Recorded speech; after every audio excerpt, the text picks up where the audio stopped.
नमस्कार दोस्तों, मैं राजकुमार मौर्य इस वीडियो में आपको बताने जा रहे हैं पोस्ट ऑफिस की एक ऐसी स्कीम जिसमें आपको सबसे ज्यादा ब्याज मिलेगा।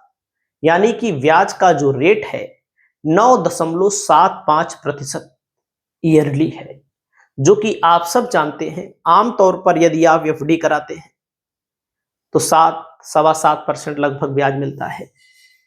सेविंग अकाउंट में 1-2% ब्याज मिलता है। आरडी में 6-6.5% ब्याज मिलता है। तो यहां पर पोस्ट ऑफिस की स्कीम पर आपको 9.75% ईयरली ब्याज मिलेगा। इसके लिए ट्रिक है दोस्तों, उस ट्रिक को समझाते हैं। और आप सबको पता है कि जो भारतीय डाक है, पोस्ट ऑफिस का जो पैसा है आपका 100% सुरक्षित है, पूरी की पूरी पारदर्शिता है। तो आपके सामने सबसे पहले आपको ध्यान देना है, यहां पर जो पैसा है 9.75% कैसे मिलेगा इसको समझाते हैं। और कैसे मिलने के लिए आपके सामने 4 विकल्प हैं। आप अपने पैसे को 4 तरीके से यहां पर इन्वेस्ट कर सकते हैं, यानी कि मंथली इनकम स्कीम। इसमें MIS इसको बोलते हैं दोस्तों, नेशनल सेविंग सर्टिफिकेट NSC इसको बोलते हैं, पब्लिक प्रोविडेंट फंड PPF बोलते हैं, सीनियर सिटीजन सेविंग स्कीम। तो दोस्तों यहां पर आपको ध्यान देना है, इसमें क्या होगा, फिक्स्ड मंथली रिटर्न। जो पैसा आप इसमें जमा करेंगे, फिक्स करेंगे, उसका मंथली आपको रिटर्न आपके बचत खाते में दे दिया जाएगा। उसके बाद नेशनल सेविंग सर्टिफिकेट में दोस्तों कंपाउंडिंग इंटरेस्ट मिलता है इसमें। और यहां पर PPF में क्या होता है, टैक्स फ्री इन्वेस्टमेंट होता है, कोई टैक्स ही नहीं लगता इसमें। और ये सीनियर सिटीजन के लिए होता है, मतलब कि जिनकी उम्र 60 साल से ज्यादा है।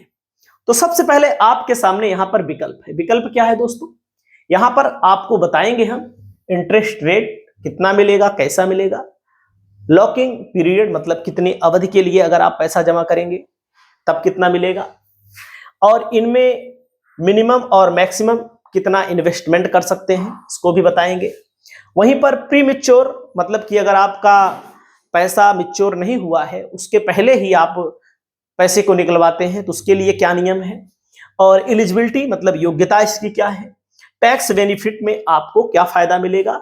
दोस्तों स्कीम के लिए गारंटी वाला रिटर्न यहां पर है, गारंटी यहां आपको मिलती है। तो सबसे पहले मैं आप सभी साथियों को मैं बता दूं कि यहां पर जो 9.75% लिखा है, इस पर फोकस आपको बनाना है, यही चीज आपको अच्छे से समझनी है। तो यही 4 विकल्प आपके सामने हैं, मैंने आपको पहले बता दिया। इन तरह से आप अपने पैसे को जमा कर सकते हैं। सीनियर सिटीजन है तो यहां पर जमा करना पड़ेगा। और अब आते हैं, यहां पर देख सकते हैं इसमें आमतौर पर जो ब्याज मिलता है दोस्तों, मंथली इनकम स्कीम में 7.4% पर एनम मिलता है,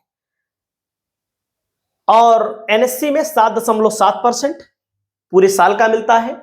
कंपाउंडिंग इंटरेस्ट होता है यहां पर, और यहां पर 7.1% कंपाउंडेड ईयरली पूरे साल का कंपाउंड किया जाता है। और सीनियर सिटीजन के लिए इसमें आपको 8.2% दिख रहा है। लेकिन मैंने शुरू में आपको बताया है कि 9.75% कैसे मिलेगा, इसको आपको ध्यान देना है, क्योंकि ये ब्याज नॉर्मल ब्याज है जो कि आपके सामने दिख रही है। लेकिन हम आपको बताने जा रहे हैं वह ट्रिक जिसमें आपको 9.75% ब्याज मिलेगा। उसके पहले लॉकिंग पीरियड जान लीजिए। लॉकिंग पीरियड मतलब जैसे मंथली इनकम स्कीम में अगर आप पैसा जमा करेंगे तो 5 साल के लिए जमा होता है।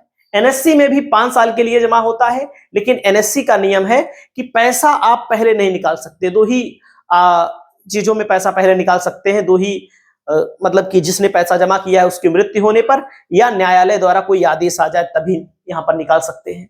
आपको यहां पर एक चीज ध्यान देना है, PPF में 15 साल के लिए होता है दोस्तों, इसमें आप प्लस 5 साल के लिए बढ़ा भी सकते हैं। और सीनियर सिटीजन के लिए भी 3 साल और फिर एक बार 3 साल और फिर एक बार 3 साल के लिए आप बढ़ा सकते हैं। तो सबसे पहले आपको यहां पर ध्यान देना है, इसमें शुरुआत कैसे करेंगे। मंथली इनकम स्कीम में मिनिमम 1000 से शुरुआत करेंगे, और मैक्सिमम सिंगल के लिए 9 लाख रुपया है। मतलब अगर आप ज्वाइंट हैं तो यहां पर 15 लाख, जैसे मान लीजिए ज्वाइंट मतलब पति पत्नी होते हैं, 2 लोग मिलकर के ज्वाइंट होते हैं, तो 2 लोगों के लिए 15 लाख ही, और एक अगर सिंगल अकाउंट है तो यहां पर 9 लाख ही आपको जमा करना है। इससे ज्यादा नहीं जमा कर सकते हैं। एनएससी में मिनिमम 1000, मैक्सिमम में कोई लिमिट नहीं है। और पीपीएफ में 500 रुपया कम से कम 1 साल का, और यहाँ पर 1.5 लाख रुपए तक जमा कर सकते हैं, और इससे ज्यादा नहीं जमा कर सकते हैं, क्योंकि 1.5 लाख रुपए तक छूट मिलती है, धारा 80C के अंतर्गत छूट मिलती है। और यहाँ पर दोस्तों सीनियर सिटीजन के लिए 1000 से लेकर के 30 लाख रुपए तक जमा किया जा सकता है।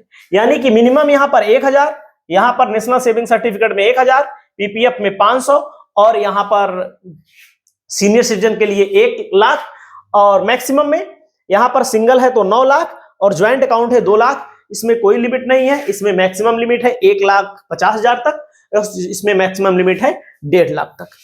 तो आपको ध्यान देना है यहाँ पर। इसमें और क्या होता है, जैसे कि जो 18 वर्ष का है, जो व्यक्ति 18 वर्ष का है, एलिजिबिलिटी में आपको देखना है, वो तो अपने आप से करा सकता है।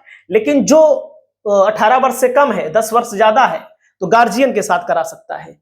जो 18 वर्ष के हैं दोस्तों, ये तीनों में एलिजिबल है, देखो। और सीनियर सिटीजन तो 60 साल प्लस वालों को सीनियर बोला जाता है। और इसमें आपको मैं बताना चाहूंगा कि जो 10 साल के प्लस के हैं, उनके नाम से खुलवाया जा सकता है, लेकिन गार्जियन लगेंगे, अभिभावक लगेंगे तीनों में। और यहाँ पर दोस्तों जैसे डिफेंस में या कोई रिटायरमेंट हुआ हो तो उसके लिए होता है। उसके बाद आपको यहाँ पर ध्यान देना है monthly income scheme, national saving certificate के बाद आपको ध्यान देना है। अब यहाँ पर देख लीजिए टैक्स बेनिफिट के बारे में। मंथली इनकम स्कीम में 80C डिडक्शन नहीं मिलता है, याद रखिएगा, देखो कट है। और 1.5 लाख इसकी छूट नहीं मिलती है इसमें, यानी कि जो ब्याज मिलेगा वो टैक्सेबल होगा, उस पर टैक्स लगेगा। टीडीएस इस पर नहीं कटता है, टीडीएस मतलब टैक्स डिडक्शन एट सोर्स। यहां पर देख सकते हैं एनएससी में 80C के अंतर्गत डिडक्शन मिलेगा, 1.5 लाख रुपए तक मिलेगा। ब्याज जो होता है टैक्सेबल होता है, टैक्स लगेगा उस पर, और टीडीएस यहां पर नहीं कटता है। ध्यान दीजिएगा, यहां पर टैक्स सेविंग 80C के अंतर्गत 1.5 लाख रुपए तक छूट मिलेगी।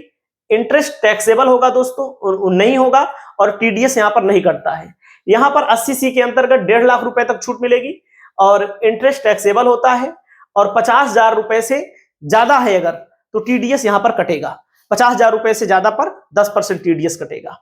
और आपको यहां पर ध्यान देना है, यहां पर आपको ध्यान देना, जैसे प्री मैच्योर, मतलब कि मैच्योरिटी के पहले बहुत सारे लोग पैसा निकालना चाहते हैं।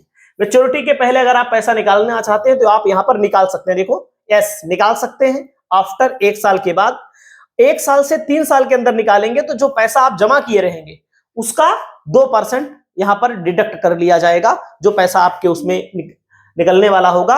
और अगर आप 3 साल से 5 साल के बीच करते हैं तो 1% यहां पर निकाला जाए, मतलब कि डिडक्ट कर लिया जाएगा, चार्ज काट लिया जाएगा। मतलब जो पैसा आपने जमा किया उसी पैसे पर चार्ज काट लिया जाएगा। क्यों काट लिया जाएगा, ये नियम है, देख सकते हैं। नेशनल सेविंग सर्टिफिकेट में आप नहीं का मतलब कि निकाल ही नहीं सकते 5 साल के पहले पैसा।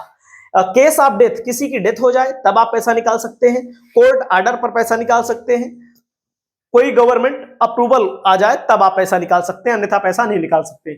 पीपीएफ में 5 साल के बाद आप पीपीएफ में पैसा आप निकाल सकते हैं, और चिल्ड्रन अपने बच्चों को पढ़ाने के लिए निकाल सकते हैं।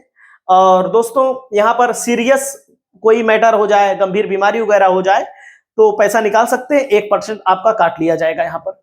दोस्तों यहाँ पर सीनियर सिटीजन के लिए पैसा आप निकाल सकते हैं 1 साल के बाद, और 1 से 2 साल के अंदर निकालेंगे तो 1.5% कटेगा, 2 साल के बाद निकालेंगे तो आपका पैसा 1% काट लिया जाएगा। बात मतलब कि सबका समय है ना 5-5 साल, तो 5 साल अगर समय है तो उसके पहले निकालेंगे तो यानी कि डिडक्शन कट जाएगा, इसको आपको ध्यान देना है।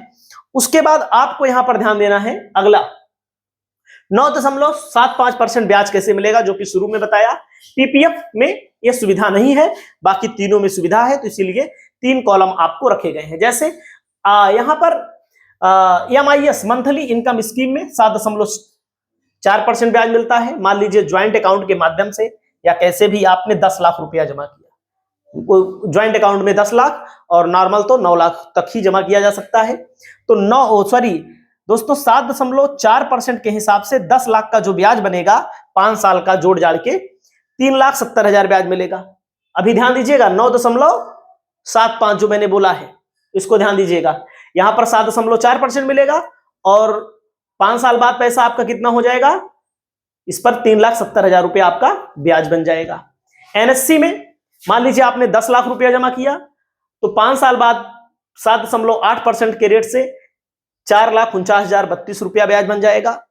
और सीनियर सिटीजन में दोस्तों 10 लाख अगर आपने जमा किया 5 साल बाद, इस पर 4,10,000 रुपया ब्याज मिल जाएगा। ये तो नॉर्मल ब्याज है, लेकिन इसमें ट्रिक क्या है दोस्तों, इसमें ट्रिक यही यूज करना है, जैसे नॉर्मल जो ब्याज मिलेगा 7.4% के हिसाब से, यहां पर कंपाउंडिंग 7.8 के, वहां यहां पर 8.2% के हिसाब से, ध्यान दीजिएगा 4,10,000 यहां हो जाएगा, यहाँ 4,49,032 हो जाएगा, यहाँ 3,70,000 हो जाएगा, 9.75%। यही आपको समझना है।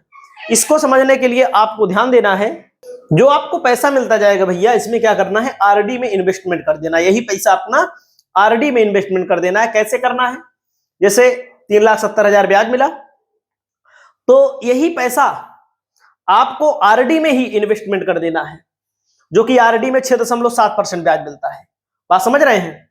तो आरडी में अगर आप यही पैसा अपना इन्वेस्टमेंट कर देंगे तो आपके पैसे पर ही, मतलब कि मिलता जाएगा, इन्वेस्ट करते जाएंगे, पैसा मिलता जाएगा, इन्वेस्टमेंट करते जाएंगे, क्योंकि मंथली आपके अकाउंट में आता जाएगा, इन्वेस्टमेंट करते जाएंगे तो 70,000 रुपया आपका ब्याज मिलेगा। तो आपका पैसा कितना हो गया, 3,70,000 तो मूलधन पर ब्याज मिला, फिर जो ब्याज मिल रहा था उसको आपने आरडी किया 5 साल में, 4,40,000 हो गया।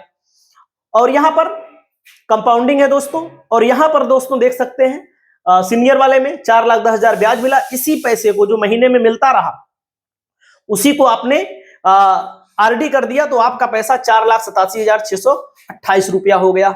तो दोस्तों यहां पर आप देख सकते हैं कि आमतौर पर आपका जो ब्याज मिल रहा था कम मिल रहा था, लेकिन यहां पर 8.8% हो जाएगा। मतलब जो पैसा मिले उस पैसे को आप फिर से इन्वेस्टमेंट कर दें।